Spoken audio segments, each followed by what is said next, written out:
Hello, beautiful ladies. Happy New Year. The year we're going into, 2025, is going to be the second year in which child marriage has been banned in Washington State, which is where I'm recording right now. And this is a shocker to probably you and just about anyone I've ever told this to, but prior to the law changing very, very recently, there's actually been no minimum marriage age in Washington State. Prior to the ban we currently have, you could get married at the age of 17 with a parent's permission, or you could get married at any age with the judge's permission. Now, how is this relevant to the conversation of feminine energy? It's relevant because the current trend of people promoting feminine energy as a way to make things more fair for women is part of a greater conversation our culture is having about should women marry young? Should they have their careers first and marry older? Should they marry at all? Should they have children at all? Are we even nice enough to women in our society that we could even expect them to get married and have children? We're talking about all these things.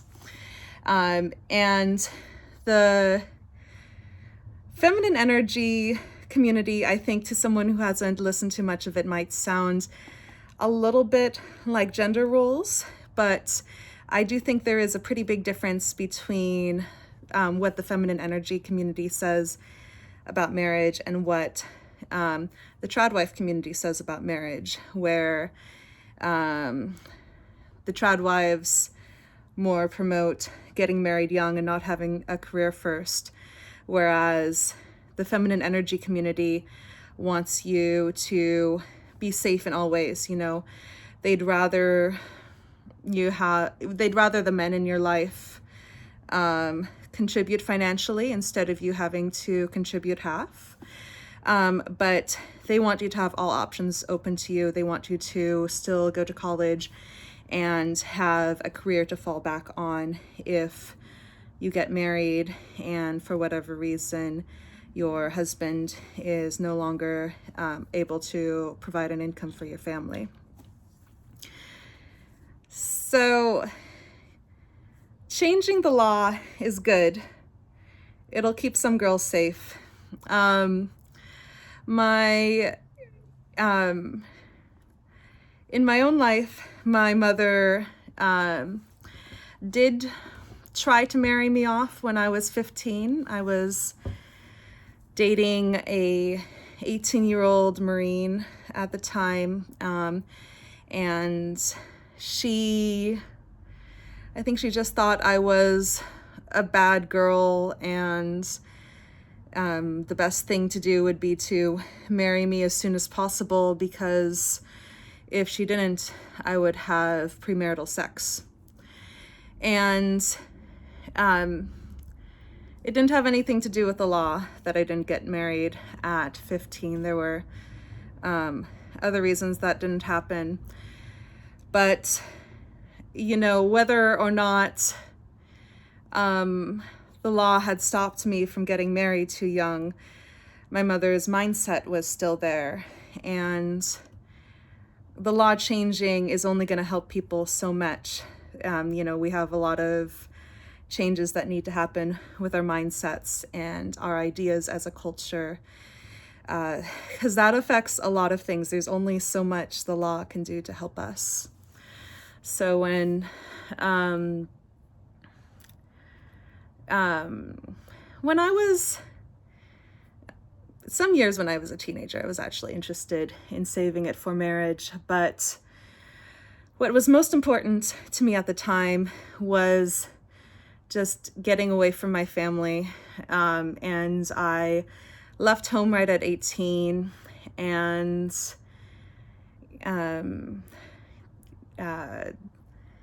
which was a surprise to my parents for some reason. I don't know why it was a surprise. They knew I wasn't happy there. And as, you know, a young, poor person without a career, I often lived with boyfriends. I also lived with girlfriends. I've lived with a couple of trans women, but my mother was very Catholic and very conservative. So, you know, even when I was living with a trans woman, she still thought I was living with a man, which is interesting. So, because of my mother's own beliefs, you know, never got out of the closet with her, even though like she saw that I was dating people of different genders. And my mother put so much emphasis on, you know, it being bad for me to sleep with people before marriage, that was kind of the only standard I was using to gauge whether I was like living in the right circumstances. So like I knew I didn't want to live with my parents. I knew that it would be very, very hard to afford a place to live on my own. And I just would, I had this false dichotomy in my head where, you know, I either was doing what my parents expected me to and not living with men or people they thought were men before marriage, or I was having a much better time in life because I was not living with my parents.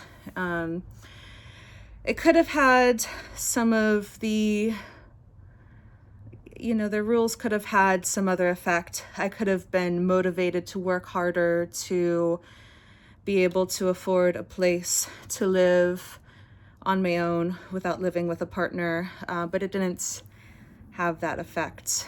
I ended up, I would say, having a long journey of learning that my standards were too low and I needed to raise them and raise them and raise them. Yeah, it just made life, yeah, because there was just one thing I was like trying to do in my life, which was like just trying to get my freedom from my parents. You know, anything else that wasn't good enough for me felt good enough when it wasn't. And although marrying younger could have made my life worse today,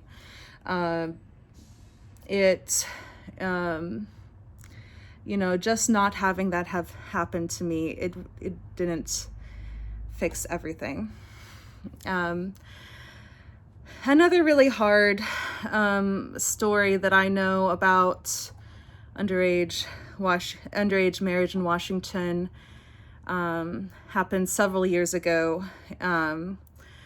I know of a girl who had run away from home at 15, and I'm sure you can imagine that she was involved with things that were illegal and unsafe because there's no legal jobs for you to have at the age of 13. It's just a dangerous way to live your life. And when she was about 15, she got together with somebody that I knew, and around that time, her grandparents who had custody of her were actually paying for her to live in an apartment by herself in Seattle. They lived a few hours away from Seattle because they just really wanted her off the streets and going to school. So she was together with this guy, and when she was 17, her grandparents said, "You need to marry this guy or you need to come back home." And so she, at the age of 17, got married to this person who, isn't terribly old. He was like 25, not as old as some of them that marry underage girls.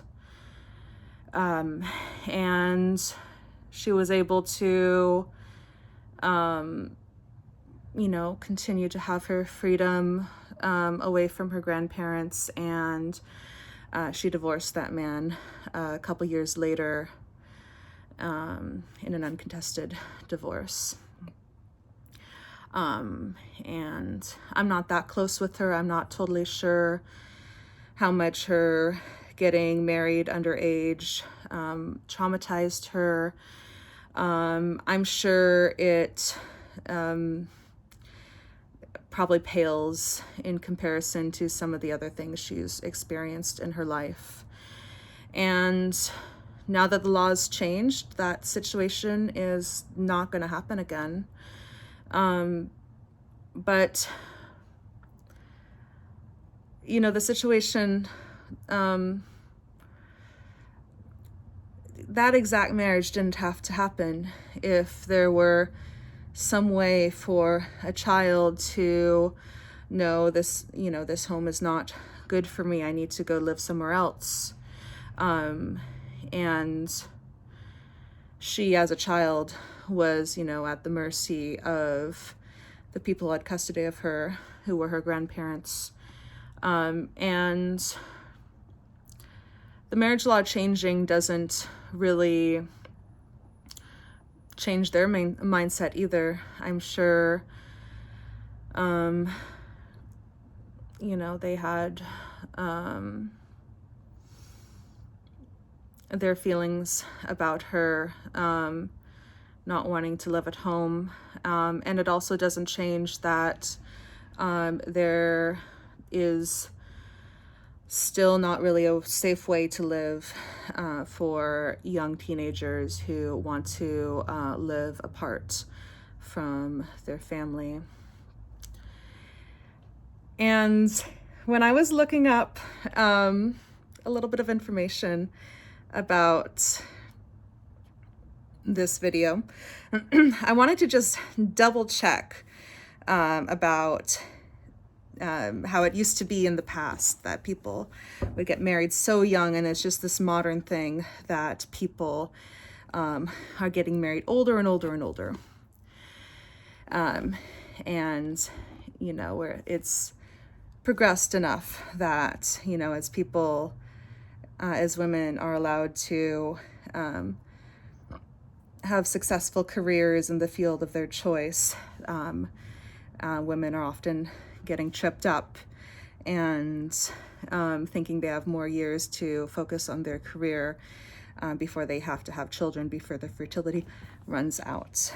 And some women, end up not realizing that they had less time to have children than they thought they did.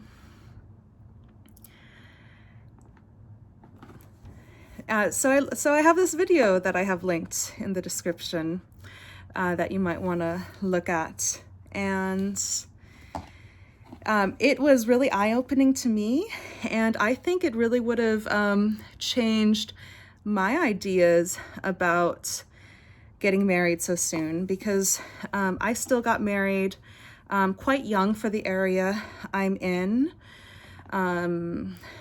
Average age of marriage in the US is something like, for a woman, is something like 27, and it's a little older in Washington. And then on top of that, I live in Seattle proper, which I would assume people get married even older in Seattle proper than in rural areas.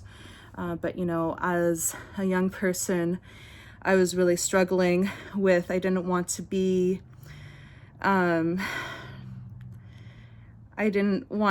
someone who was just following all my mother's rules. I didn't believe in all my mother's rules about how, I'm supposed to get married just because that's what I'm supposed to do.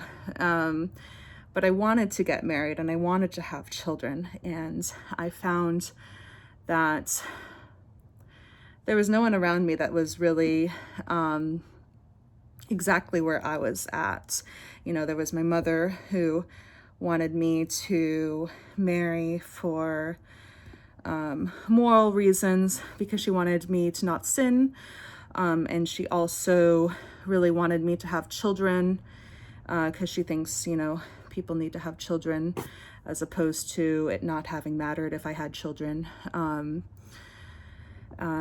then my peers, some of them wanted to not have children because the world's a terrible place. Why would you bring a child into this world? Or there's already too many people in the world, or I want to, and then the others would want to just wait till they're older to have children. They wanted to live their lives first before having children. So I was really struggling as a young person with having beliefs that didn't match the beliefs of anyone around me. But then again, also not being able to find anyone else whose beliefs matched mine because I was so ashamed of the way I felt. I wasn't talking about it a whole lot to a lot of people.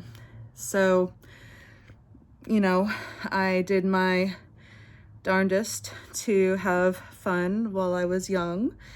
Like my friends said that one wants to do, like society says that one wants to do. And I got married pretty darn young for my area. I got married the first time at the age of 24. So this video that I have linked actually explains that not for the historical average in the US, but for the historic average in the UK, I actually got married younger than the historic average for someone who wasn't rich or born into nobility, which was really surprising. So apparently, the poor, you know, in the US got married in their early 20s, and the poor women in the UK got married in around 25 historically. And it was just the very rich who were trying to secure the most advantageous marriage for power reasons, who would have their children marrying very young. I didn't know that at all. And actually, for the poor, it was the time that the boomer generation was born, in which we had the youngest average marriages in all of recent history in Western civilization. That really, or at least definitely in the English-speaking world, that really, really surprised me. And you know, when I got married at 24, like, I had this false narrative in my head that I had already waited to get married, you know, way longer than any girl did in the past.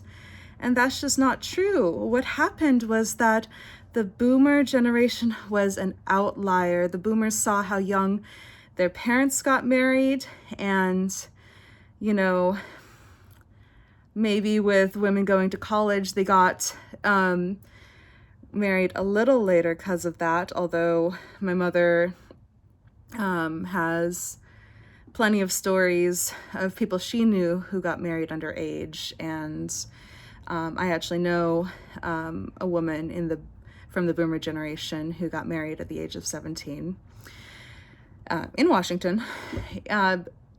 But when the boomers, you know, say the kids these days are getting married so late, they are actually saying that from a very skewed perspective. I don't think any of them know that their parents got married the youngest that people in the English-speaking world got married.